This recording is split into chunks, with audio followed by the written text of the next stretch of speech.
Hello mga Lods, good morning. So, kagigising lang natin mga Lods.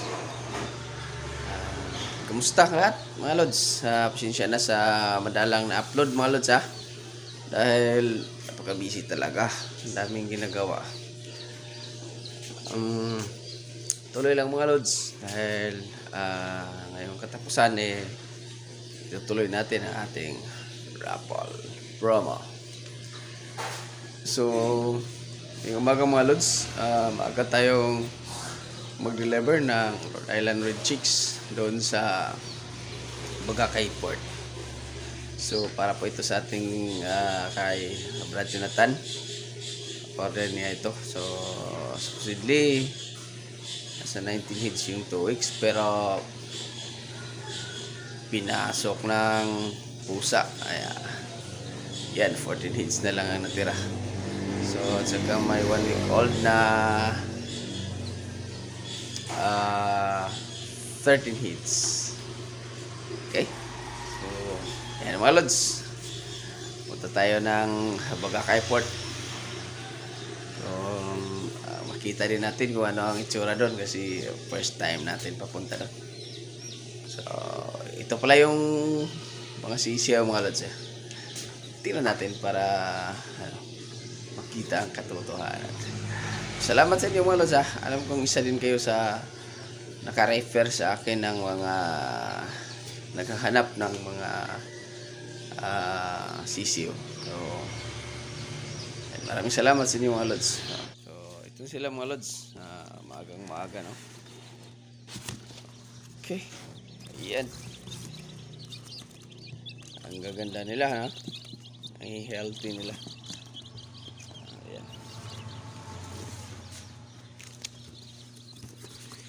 1 week old. Ayan. They're very healthy.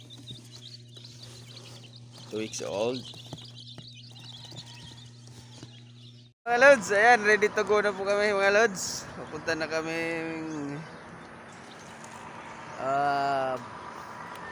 Bagakay Port. Lamig ng panahon. Buting maaga. Daling na karating. Kaya wanay ligo mga Lods. Andito na kami ngayon sa Bagakay Port mga Lods. Nandito na si Boss Dante, kapatid ni Brad Atan. So siya ang kukuha nito mga Lods. Okay, so nara mga Lods na pick up na ni Boss Dante ang iyang order. So, Unsa ni nga manok? Piso? Rhode Island Red. Rhode Island. Ayan mga Lods, no, nakuha na nila. So papunta na siya sa kanyang sasakyan. Dito mga Lods, nagtanong kami sa guard kung pwede bang makapasok ang aming motor para masilayan natin kung gaano kaganda ang Bagakay Port. So dito papasok na kami mga Lods dahil pumayag na si guard. So ayan, tingnan natin ang pagsikat ng araw, pagmasdan natin ang sikat ng araw mga Lods. Ayan, medyo silaw. So dito mga Lods, ating tunghayan kung gaano kaganda ang karagatan ng Bagakay. So ang daming beach dito sa Bagakay mga Lods, magaganda din. So ayun si Boss Dante, no, papunta na sa kanilang sasakyang pump boat. Ayan, tinanong namin kung saan yung sasakyan niya. So nandoon lang pala sa unahan. Okay, so nagtanong siya kung sasama ba kami. Sabi namin biro lang, kasi maglalakad-lakad lang kami dito. Tingnan namin ang ganda ng Bagakay Port. Ayan o. So ituturo niya yung kanyang dadaanan. Okay.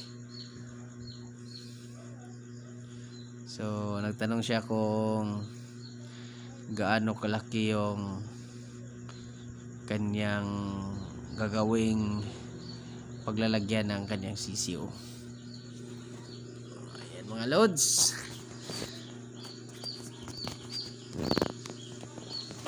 Okay, sinabihan ko din siya kung paano gagawin at ano ang gagawin sa sisiyo niya mga lods. Okay, yan mga lods. Papunta na kami sa dulo nitong ating pinuntahan na Bagakay Port. Yan. Ang ganda ng dagat mga lods. Ang linaw. Yan. Maraming sasakyang pandagat. May sasakyan ding pangkalsada. So ito yung ano nila, daungan mga lods. Yan dyan, daungan yan mga lods. Medyo mataas na rin. Kumukurog yung ating kamera mga lods kasi nagsasakay tayo ng motorsiklo. Yan bitaw mga lods yan. Kaya kumakalog kasi nagmumotor kami niyan mga lods. So, ito na yung dulo mga lods. Oh. Ito na yung dulo. So bababa tayo sa ating motorsiklo mga lods para masilayan natin ang ganda ng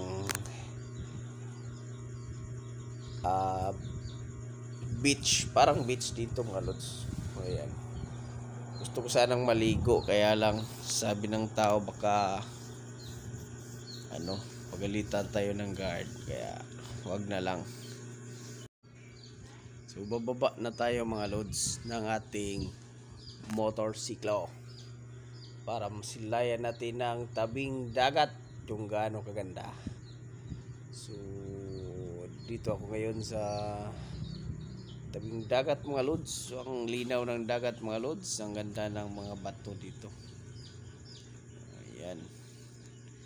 So hindi masyadong makita yung karagatan, no? Pero ang linaw mga lods. Yan, ang linaw. So ayan, lalapitan natin ang dagat mga lods. So ayan, ang linaw. Ang ganda. Mabato siya pero malinaw ang dagat.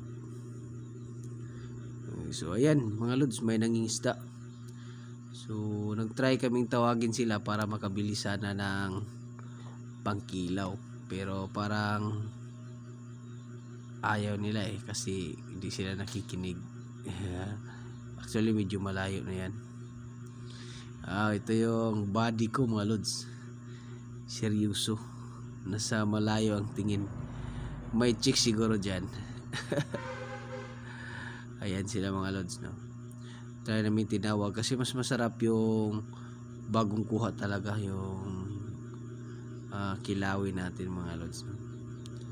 Ayan, nanguha na sila sa kanilang kuha mga lods.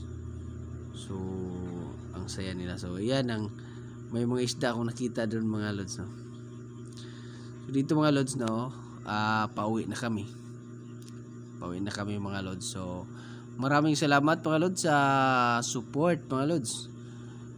Continue watching our videos mga lods para sa raffle natin ngayong katapusan ng buwan. So thank you very much mga lods and good luck to us. Thank you, bye bye.